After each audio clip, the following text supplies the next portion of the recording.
Dipicu istri hamil, detik-detik anggota Linmas tikam Ketua KPPS TPS. Pelaksanaan pencoblosan pemilu 2024 di TPS 27 Kelurahan 30 Ilir, Kecamatan IB2 Palembang berakhir ricuh. Bukan karena perolehan suara, tetapi adanya kesalahpahaman antara kedua KPPS TPS dengan seorang oknum anggota Linmas. Setelah berhasil dihentikan warga, kasus ini pun akhirnya diselidiki aparat kepolisian.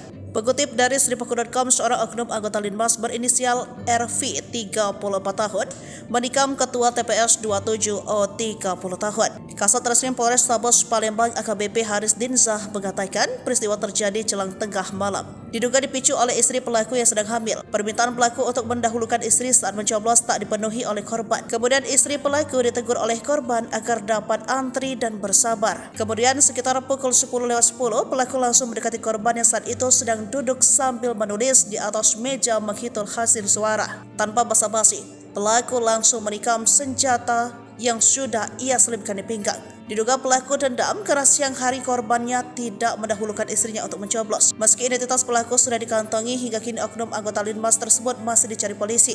Lurah 30 Ilir Syafran mengatakan dari informasi awal yang ia terima, pemicu pembacokan itu diduga disebabkan dua hal. Selain persoalan istri pelaku yang tak diizinkan mencoblos duluan, sebab lain gara-gara uang, pelaku dikabarkan hendak meminjam uang dengan korban.